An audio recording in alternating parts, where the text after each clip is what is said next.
Silence. A machine hissed in the living room, keeping him alive while the rest of the world had already moved on. My parents weren't there. They were in the Maldives posting photos with cocktails and captions about paradise. I stood in the doorway, uniform still dusty, realizing the man who once taught me what honor meant was dying alone.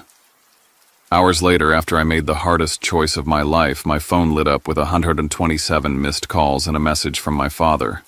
"We need you. Answer immediately." But by then, everything had already changed. I'm Jericho Blaze. I lived this, and I want to share it with you. Before I share my story, I want to know you are here with me. Just say, "listening" in the comments, or let me know where you are. I love hearing how far my story reach. Sometimes even the smallest connection can make a story feel heard. Thank you. And now, here's my story. And if my story touches you, please subscribe to this channel. Every voice, every listener reminds me I'm not alone in carrying the weight of what happened. Your support keeps these stories alive. The tires crunched against the dirt road as I turned up the hill, the last streaks of a Montana sunset bleeding crimson through the pines. Dust clung to my boots the moment I stepped out.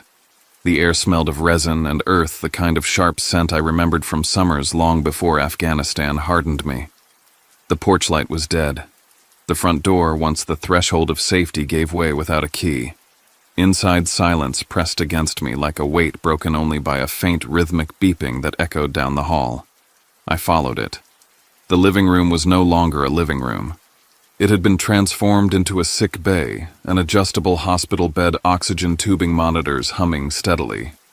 The curtains, yellow flowers my grandmother had sewn decades ago, hung limp with dust. And there on the bed lay my grandfather, Walt. His frame was frail skin, pale against the white sheets, eyelids trembling as if fighting for the strength to open. "Grandpa, it's me," I whispered, brushing sweat from his forehead, tucking the blanket tighter around his shoulders. Jericho's home. His chest rose and fell with the machine's rhythm, and though his eyes stayed shut, the pattern of his breathing shifted almost as if some part of him recognized me. I searched the room. A half-empty water jug sat at the bedside table, the cup still warm but neglected. Pill containers stacked neatly, though the logbook showed doses skipped. No nurse had signed off for days. I reached for my phone, scrolling habitually, and there it was, a new Instagram post from my parents, Lawrence and Cassandra. They smiled wide on the deck of a yacht in the Maldives, cocktails raised to the sun, hashtags littered with Kai's paradise and Kai's living or best life. I stared at the glow of the screen against the shadowed room. My presence at the side of this bed felt louder than any caption they could craft oceans away. My eyes drifted to the shelves. On the mantel rested a weathered wooden box. I knew what was inside: my grandmother's folded burial flag, tucked with a slip of paper in her handwriting. "Don't bury it again." On the table, a photograph of her in her nurse's uniform, gaze steady as if daring me to falter. Behind the shelf, the dust broke in a neat line, edges revealing the outline of something hidden and embedded safe. Her voice echoed in memory. "If they aren't here when he needs them, Jericho, you'll know what to do. Open the safe." I made coffee, the bitter scent filling the kitchen as I forced my body to stay awake. I pulled a chair next to Walt's bed, set alarms on my phone for medication cycles, and sat in vigil. This was what presence meant, choosing to bear witness. Yet shadows pressed closer. A crooked wedding photo hung on the wall, and when I straightened it, I found a folded note taped behind the frame. I didn't open it. Not yet. Under my grandmother's old medical notebook, a phrase caught my eye, scrawled quick claws of 12 hours. The night deepened. I finally pushed at the bookshelf, its hinges groaning and metal glinted. The safe weighted, its keypad worn from decades of use. My military service number fit without hesitation. The click of tumblers unlocking sent a jolt through me. My phone buzzed in my pocket. A private number. I answered. Silence. Then the line cut. It happened again, twice more. Someone knew I was back. On the machine by Walt's bed, a maintenance tag peeled from the tubing. Scheduled service missed 2 weeks in a row. Neglect or something worse. The safe's lock gave way with a metallic snap. My hand reached to lift the door, but I stopped. I turned instead to adjust my grandfather's mask, watching his chest rise. He came first. The secrets inside the safe could wait until morning. By dawn, fatigue had painted my eyes with shadows, but my resolve was sharper than ever. I pulled the safe door open. Dust billowed, releasing the scent of old paper and iron. Inside lay a thick envelope labeled in my grandmother's hand, "Jericho Blaze, our pride." My throat tightened at the sight. Beneath it, a legal document sealed and stamped, a small USB drive marked M1, and a slip of paper with a phone number, Everett Cole. I opened the letter first. Her words were direct, unwavering. "Don't let them shake you. They chose beaches and cocktails. You chose the bedside. That is all the court needs to know." My hands trembled as I read on. "Find someone worthy of the flag. Don't bury it again." The will was more ruthless than I expected. It named me sole heir under strict conditions. If my parents failed to be present within 12 hours of either grandparent's incapacitation, they forfeited everything. A no-contest clause barred challenges. Anyone who sued lost all rights. And the most pressing, the 12-hour clause. Within 12 hours of triggering the will, I had to notify the executor, provide medical proof of Walt's condition, and act in alignment with his advance directive. If I failed, the estate defaulted to creditors. My chest tightened. This wasn't inheritance. It was a call to arms. At the bottom of the stack was an overdue tax notice, corners frayed. Clipped behind it, a record of a second mortgage my parents had taken out less than a year earlier, secured against the very house I stood in. If the will didn't activate in time, the bank could seize it all. My parents hadn't just abandoned my grandfather, they had gambled away the ground he lay on. I plugged in the USB drive. The screen flickered, and there she was. Marjorie Grayson. Her voice clear, her nurse's uniform crisp. "If you're watching this, it means Lawrence and Cassandra have failed us. Jericho, you are the only one who stood present. Honor means nothing if it isn't lived." Then her gaze shifted hard. "This inheritance is not a gift. It's a duty. You must make the decisions your grandfather cannot according to his wishes. Do not hesitate. Honor him by acting." I shut the laptop, the words cutting deeper than any battlefield order. To claim this legacy, I couldn't just stand watch. I had to decide the moment of his peace. I dialed the number. A steady baritone answered after 2 rings. "This is Everett Cole. My grandmother told me to call," I said. A long silence then. "If you're calling Jericho, it means the others have failed. I'll need proof. Time-stamped evidence of their absence. Medical verification that Walt has been in critical condition 72 hours or longer. Fax me the documents before noon. You have 12 hours, no margin." I looked at the clock. 11 hours and 52 minutes. I gathered my phone, snapping shots of the Instagram post with metadata, intact photos of skipped entries in the medicine log and the tag on the machine. Every detail became ammunition. My plan was clear: get to Bitterroot Hospital, fax the paperwork, secure medical certification, and lock the clause into law. Yet inside, war raged. I was a soldier trained to act fast, to obey without doubt, but I was also a grandson watching the man who raised me fade with each breath. To follow the clause meant honoring his directive, ending the machines when the time came. Was that justice or betrayal? The countdown ticked loud in my skull. On the USB, her final words replayed in memory. "Find someone worthy of the flag. Don't bury it again." In the back of my mind, I recalled her mention of a friend at Fort Harrison who would know. The thread stretched toward a future I hadn't yet seen. I packed the envelope, USB, and the will into my bag, snapping a photo of the safe's contents before sealing it again. The house still smelled of dust and medicine. I paused at my grandfather's side, brushing his hair back once more. "Hold on, Grandpa. I'll make this right." By the time the first light crept over the ridge, I was already heading down the road, the weight of the papers against my back, the 12-hour clock counting down with every step. I reached the hospital just as the automatic doors breathed open for the day. The lobby smelled like disinfectant and coffee that had been burned on a warmer since 4 a.m. I went straight to the administrative office, slid my military ID across the desk, and placed the envelope from the safe beside it. The clerk was a woman with silver hair and careful hands.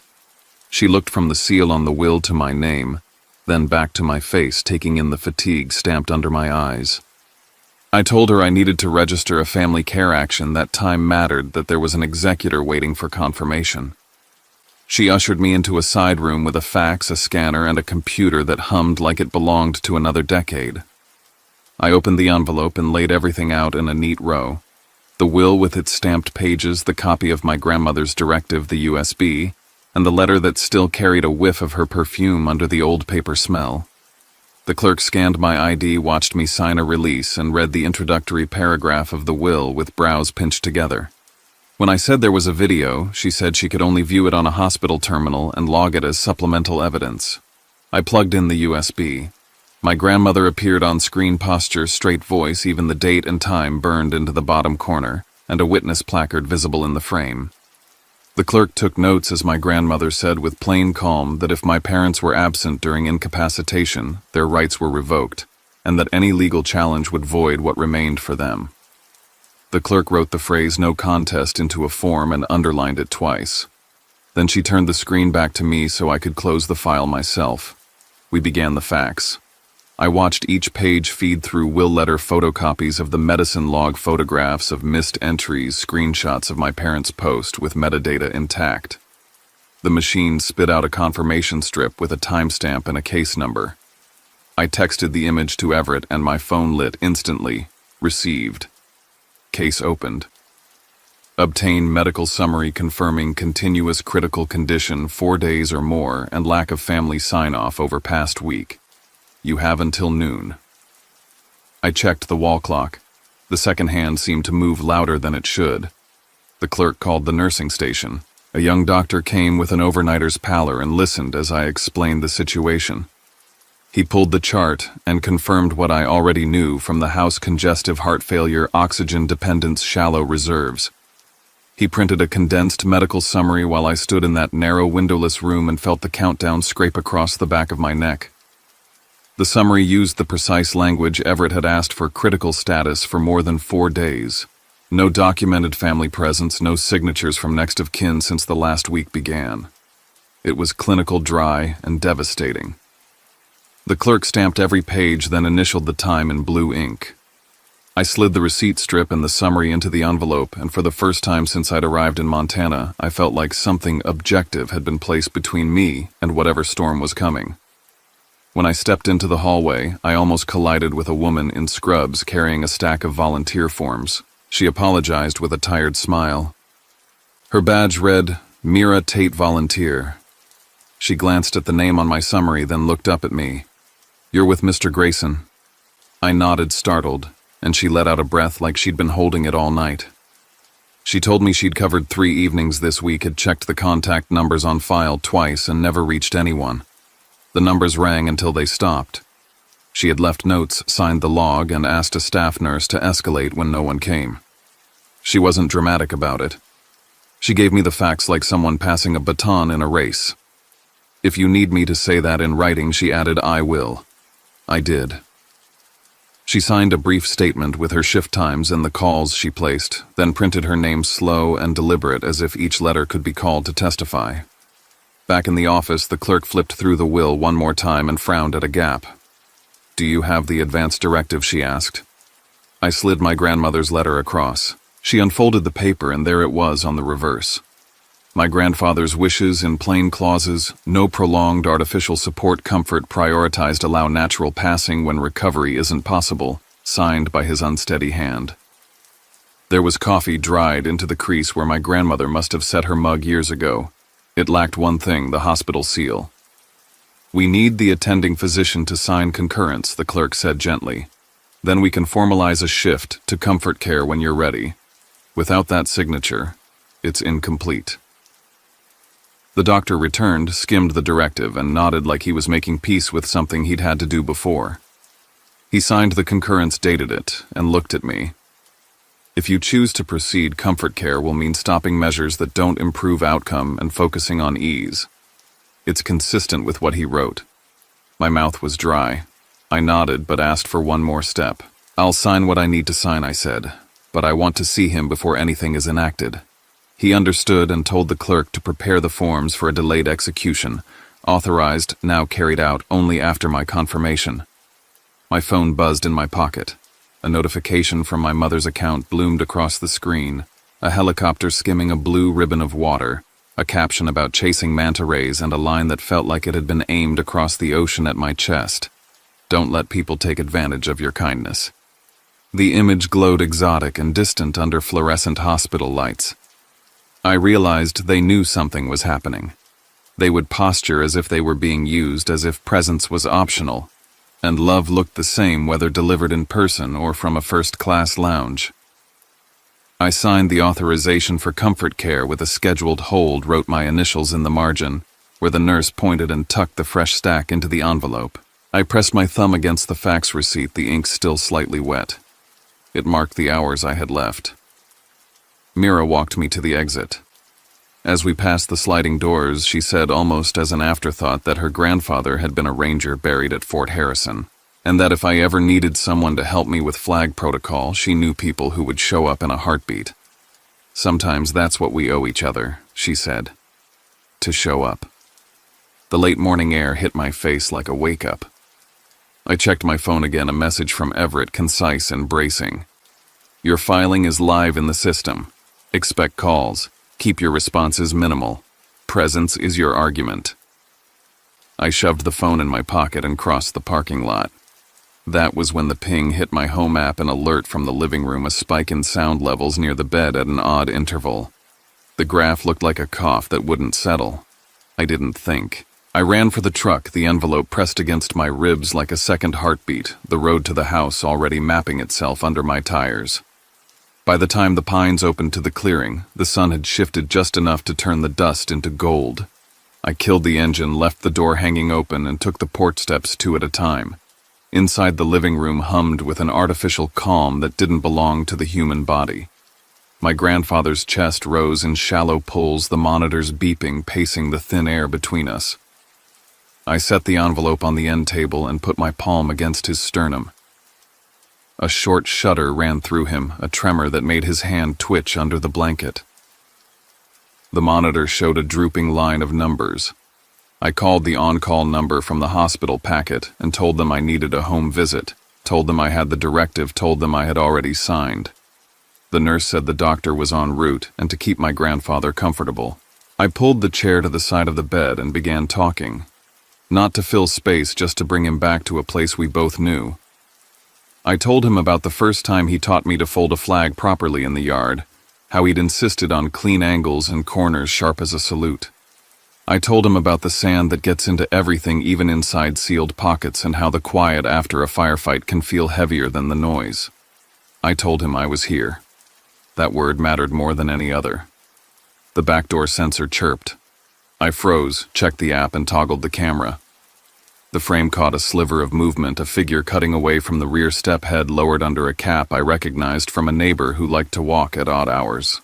Familiar enough to be benign, familiar enough to make me uneasy.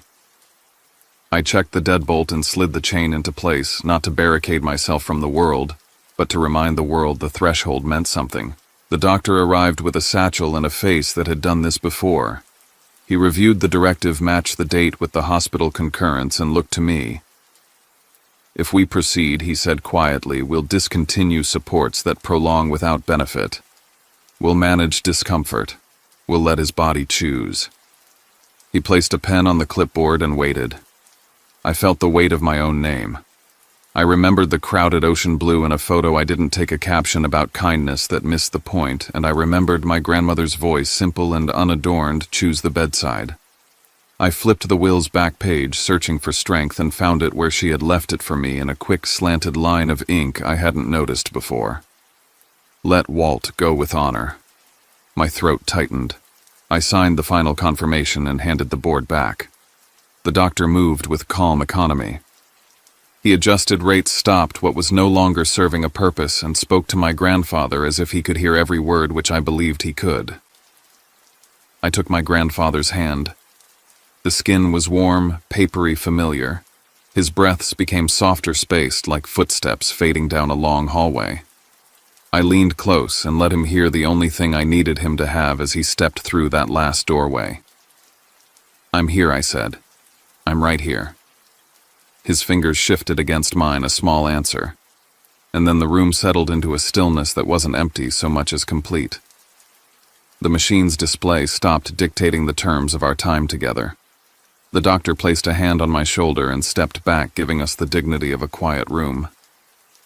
I don't know how long I stayed seated, my hand still on his, the house holding its breath with me. Outside, a truck downshifted somewhere on the road, and a bird called from the trees, the same 3 notes in a pattern I'd heard since I was a kid. The thin strip of sunlight that had crawled across the floor reached the foot of the bed and softened. I tucked the blanket one last time the way my grandmother used to, making sure there were no drafts, even though I knew he didn't feel them anymore. My phone vibrated on the table once, then again, then in a steady pulse that felt impatient and mechanical. I glanced down. Missed calls stacked one over the other until the screen filled with the same 2 names alternating with a number I recognized as their attorney's office. A new email broke through the flood, crisp and officious, asserting that any unilateral medical decisions were invalid without parental consent, that I would be held responsible for damages. The legal language dissolved in my vision. Presence wasn't something you could litigate away. It was either true or it wasn't. I responded to no one. I texted Everett a single-sentence comfort care completed per directive. He replied moments later, "I'm filing the final notice now." Breathe. Breath, I thought, staring at the quiet curve of my grandfather's profile, was exactly what we had finally given him a way out that wasn't a fight. I stood and went to the mantel. The wooden box waited with its careful corners and brass clasp. I didn't open it. Not yet. The flag would have its moment, but not before I called the funeral home my grandmother had circled in blue pen years ago and told them we were ready. I gave them the information the hospital had provided, spelled my grandfather's full name, and asked for a veteran's honor guard if one could be arranged. When I hung up, I sat again and let the silence come back and sit with me. The doctor returned from his car with the official forms and explained what came next. I initialed where he pointed, and he left me with a copy and a look I recognized from soldiers who knew when to step out of the shot. When the house was quiet again, I stood at the window and watched the trees accept the afternoon breeze. My phone pulsed once more. I picked it up and saw the number of missed calls jump to 81, each one a demand dressed up as concern. I turned the phone face down, placed it beside the envelope, and reached for the chair. I pulled it close as it would go, and leaned my forearms on the mattress. I kept my promise I said to the man who taught me salutes and patience, who taught me that honor isn't posture but practice. The house answered with its old wood settling, and if there was any sound beyond that, it was only the wind moving through the pines like the low, steady breath of a country that has seen a lot and still stands. The storm outside could rage. In this room, for the first time in days, there was peace. The house was quiet, yet my phone screamed with its glowing screen. I had silenced it, but the number of missed calls climbed higher with every refresh: 70, then 100, then 127. Names I knew too well filled the log, alternating with the firm tone of their attorney's office. I sat at the kitchen table, the envelope open in front of me, and plugged the USB into my laptop. The screen flickered, and my grandmother's face filled the frame, steady and unflinching. "Jericho is the only one who showed up," she said, looking straight into the lens. "When Lawrence and Cassandra abandoned this house, he stood where honor demanded." Her eyes sharpened. "And if they challenge this will, I want the court to see their entire financial record. Let them explain the debts they created in secret." The words hit harder than any rifle report. She had known this day would come. She had known they would fight not for Walt, but for what they believed was owed. Before I could close the file, a notification buzzed across the corner of my screen. A headline from the Bitterroot Star, copied and shared across social feeds: "Young veteran seizes family estate while parents vacation abroad." A photograph I recognized appeared beside me in uniform, saluting during a ceremony years ago, cropped and captioned to tell a story that wasn't mine. Someone had fed them the narrative, and now it was everywhere. My inbox dinged. An email from their lawyer sat in bold letters. We are requesting an immediate freeze of all assets pending judicial review. Attached a copy of the emergency filing. I opened it. The pages brimmed with accusations of undue influence, claims that I had manipulated an ailing woman into rewriting her will, demands that the estate be held in suspension until a full trial. My grandmother's video was the only shield I had, and even that they would call into question. When I left the house later that morning to buy coffee at the local shop, the owner barely met my eyes. He handed me the cup without a word, fingers trembling slightly, as if he wanted to ask but didn't dare. Outside, a neighbor I'd known since childhood leaned on his fence. "Jericho," he said carefully, "people are saying you forced your way into that will. Is that true?" His eyes searched me for a crack. I felt the weight of the community's doubt settle on my shoulders like a second rucksack. Back inside, I shut the laptop and leaned back in the chair. My grandmother's words from the letter came back. "Silence is stronger than any argument." It was the opposite of everything the army had taught me: stand tall, speak loud, command space, but here, silence might be the only weapon left. The phone rang again. I let it buzz until voicemail cut in, then another call, and another. Everett's name finally appeared across the screen. I answered. His voice was calm, firm, the voice of someone who had walked through fire before. "They'll come to you, Jericho. Don't leave that house. Make them confront their absence here, not in some office where they can spin the story. Hold your ground." As if his words had been a cue, I heard the crunch of tires on gravel outside. I looked out the window. A rented SUV stopped at the edge of the porch. The doors opened in sync. Lawrence stepped out, first tailored shirt, despite the long flight face, red with anger. Cassandra followed, dragging 2 glossy suitcases across the dirt like they belonged in a resort lobby, not here. Their silhouettes cut across the afternoon light, and for the first time since I had returned, I felt the full storm at my doorstep. The front door burst open before I could even reach it. Lawrence's voice thundered into the living room, rattling the photographs on the walls. "You think you can steal what doesn't belong to you? Handed over this house, the account's everything. It's ours." Cassandra followed her heels, clicking against the worn wood floor, eyes sharp with fury. "You had no right to be here alone," she spat. "You had no right to decide anything." I rose from the chair by my grandfather's empty bed and faced them. He lay here for 4 days waiting.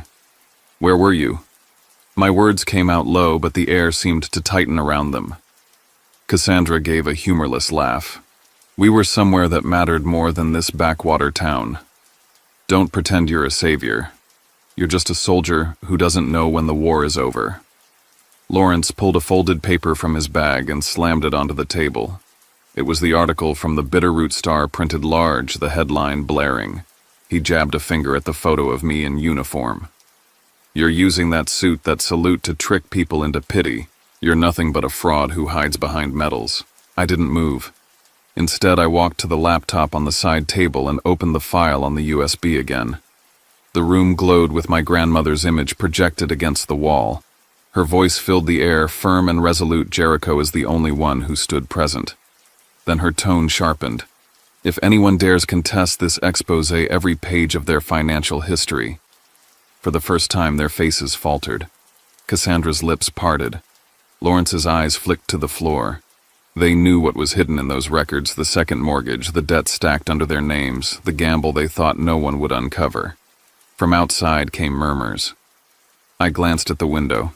Neighbors stood clustered along the fence line, their phones raised, filming. The argument that should have stayed within bloodlines was spilling across the town. The porch boards creaked as someone stepped closer, the camera light blinking red. The whole community was watching, and suddenly I understood this wasn't private anymore. Cassandra's voice rose to cover her unease. "We'll take you to court, Jericho. We'll bury you in legal fees until you crawl back and beg. Let's see who this town believes, the parents who built a life or the son who hides behind the ghost of a will." Her words shook, but she forced them out. Lawrence threw his suitcase down in a fury. It split open, spilling papers across the floor. Among them was a folder stamped with the logo of Bitterroot Savings. The embossed letters caught the light. I bent and picked it up. Inside were statements. balances and overdue notices all bearing their signatures, evidence they could never explain away. I felt anger pulse in my chest, hot and sharp, demanding release. But my grandmother's voice cut through again. Silence is a weapon too. I closed the folder, set it on the table, and without a word let the projection of her video play again across the wall. Jericho is the only one who understands what honor means. For a breathless moment no one spoke. They stared at her face, at her voice echoing from beyond the grave. Then Cassandra scoffed. "One video won't save you. You think that's enough? You have no idea what we can do." My phone buzzed on the table. I glanced at the screen. Everett's name lit up. I answered, and his words were quick, urgent.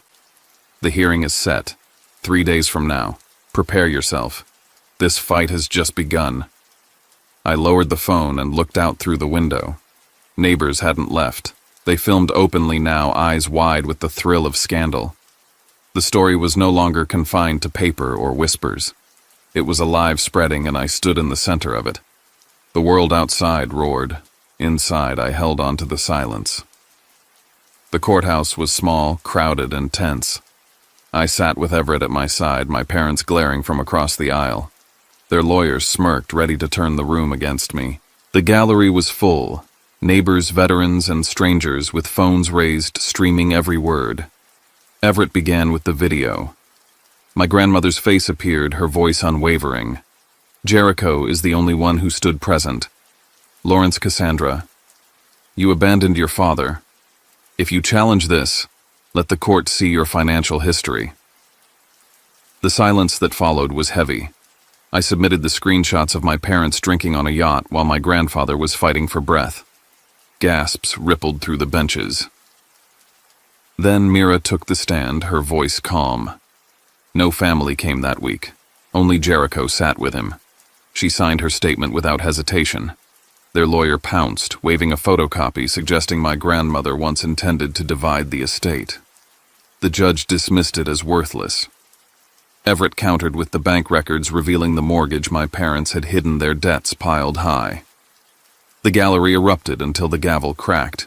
Cassandra began to cry, calling herself the victim, accusing me of seeking to shame them. I steadied my voice and told the court I only want the truth. And the truth is, they weren't here.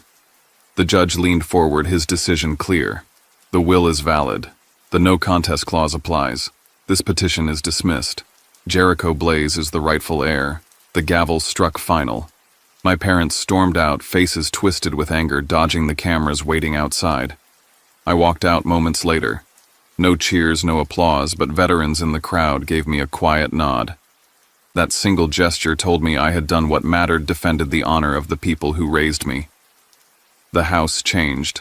What had been a place of illness became a place of service. The living room filled with tables and chairs where veterans could sit, talk, and share coffee. My grandmother's study became a legal aid office where Everett volunteered.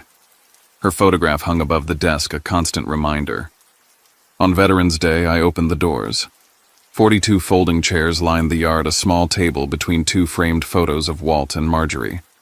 Beneath them, her words, "Honor is a flame that never dies." The community came, even those who once doubted me. Presence spoke louder than apologies. My parents tried one more time, planting an article that accused me of using the foundation as a cover. I didn't respond. Silence shielded me, and the community answered in my place. One evening, I found the wooden box again. Inside, the folded flag and a note, "Don't bury it again." I carried it to Fort Harrison, where Hank Malone, my grandfather's old comrade, took it with tears in his eyes. He'd be proud, he said. In another drawer, I discovered a childhood drawing, a boy holding a flag scrawled above with the words, "I'll protect you, just like you protected us." It struck me that the promise of a child had become the life of a man. The Bitterroot Star later ran a headline, "Soldier turns grief into hope." The photo showed me outside the house, now the Grayson Foundation veterans behind me, the flag catching the Montana wind.